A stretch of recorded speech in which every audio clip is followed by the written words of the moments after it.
अमरनाथ धाम और अमरनाथ धाम की यात्रा भारत की प्रसिद्ध तीर्थ यात्राओं में से एक है। आप में से कई लोग शायद अमरनाथ के दर्शन करने गए होंगे। बहुत सारे लोगों ने बाबा बर्फानी की तस्वीरें देखे होंगे, लेकिन अमरनाथ शिवलिंग की खोज को लेकर एक कथा अत्यंत प्रचलित है और लगभग पीढ़ी दर पीढ़ी लोग इसी कथा को मानते आए हैं। कहा जाता है कि जब एक ही कहानी को बार बार दोहराया जाता है तो एक ऐसा समय आता है कि जब झूठी बात भी लोगों को सच लगने लगती है। कुछ ऐसा ही झूठ अमरनाथ शिवलिंग की खोज को लेकर भारत के लोगों को सच के रूप में स्वीकार कराया गया है। दरअसल अमरनाथ धाम में अमरनाथ शिवलिंग की खोज को लेकर एक कथा बहुत प्रचलित है, जिसके अनुसार यह कहा जाता है कि अमरनाथ शिवलिंग की खोज किसी मुस्लिम गररिये ने की थी। कहा जाता है कि बूटा मलिक नाम के एक मुस्लिम गररिये ने 1850 में इस शिवलिंग को खोजा था। कहा जाता है कि इस गररिये ने ही बर्फ से निर्मित भगवान शिव के अमरनाथ शिवलिंग को सबसे पहले देखा था। क्या यह सत्य है? अमरनाथ की गुफा की खोज एक मुस्लिम ने की थी। क्या 1850 से पहले अमरनाथ की यात्रा नहीं होती थी? तो चलिए इसी तथ्य को मैं इस वीडियो में बताऊंगा। वीडियो अंत तक जरूर देखिएगा। भले ही लोग यह मानते हो कि बाबा बर्फानी के शिवलिंग की खोज मुस्लिम गररिये ने की थी, लेकिन यह बिल्कुल भी सत्य नहीं है। अमरनाथ शिवलिंग का जिक्र 5वीं शताब्दी से लेकर 17वीं शताब्दी तक विभिन्न प्रकार की पुस्तकों में साक्ष्य के रूप में संकलित है। आपको बता दें कि 5वीं शताब्दी में लिखा गया लिंग पुराण, जिसके 12वें अध्याय के 191वें श्लोक में भगवान शिव के ज्योतिर्लिंग की स्तुति में अमरेश्वर का उल्लेख किया गया है। आप जानते ही होंगे कि अमरनाथ को अमरेश्वर महादेव कहकर भी संबोधित करते हैं।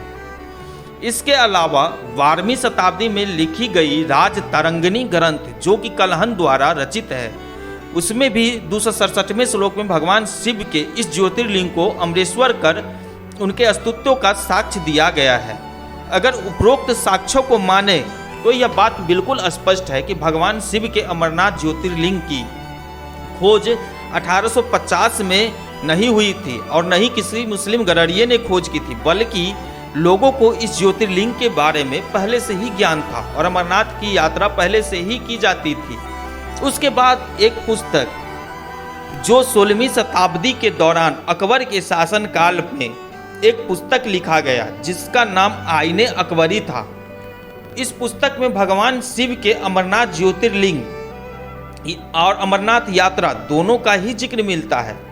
आपको बता दें कि आईने अकबरी के दूसरे खंड के 360 नंबर पेज पर यह बात स्पष्ट लिखी हुई है कि एक गुफा में बर्फ से एक शिवलिंग की आकृति निर्मित है, जिसे अमरनाथ कहा जाता है। इसके अलावा यह बात भी लिखी है कि पूर्णिमा के समय इस पवित्र स्थान पर बूंदें गिरती है, जो बर्फ का रूप लेकर 15 दिन में शिव के हिम शिवलिंग का निर्माण करती है।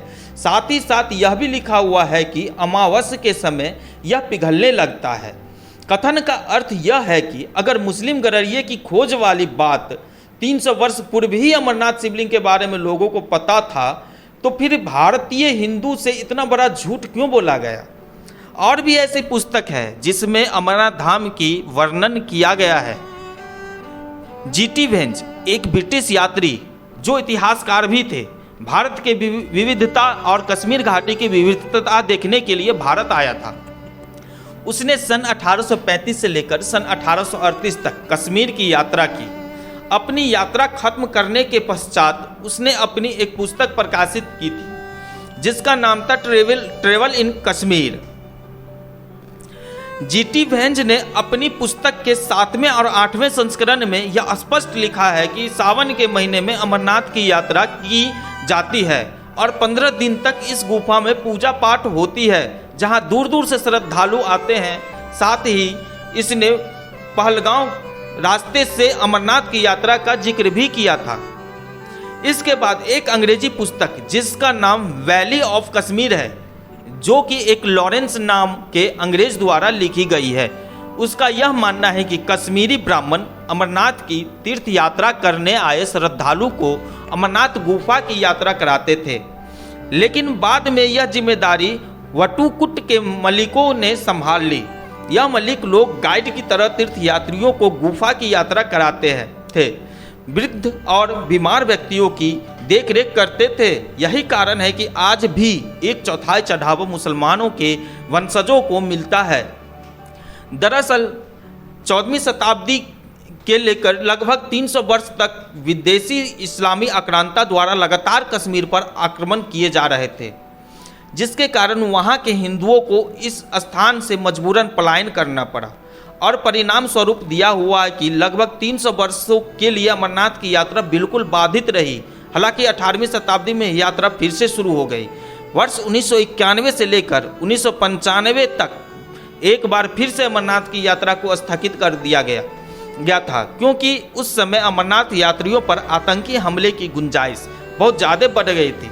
इन आतंकी हमले के डर से इन 4 वर्षों के लिए अमरनाथ की यात्रा स्थगित कर दिया गया और फिर से चालू हुआ। और दोस्तों, इन पुराण और पुस्तकों के आधार पर यह स्पष्ट है कि अमरनाथ गुफा की खोज किसी मुस्लिम गडरिये द्वारा नहीं किया गया था, बल्कि कई वर्ष पूर्व से ही अमरनाथ की यात्रा किया जा रहा है। अमरनाथ गुफा वह गुफा है जिसमें भगवान शिव ने माता पार्वती को अमृतों की कहानी सुनाई थी। दोस्तों, अगर ये वीडियो आपको अच्छा लगा हो तो हमारे चैनल को सब्सक्राइब जरूर कर लीजिएगा, साथ में लाइक बटन भी दबा दीजिएगा। धन्यवाद।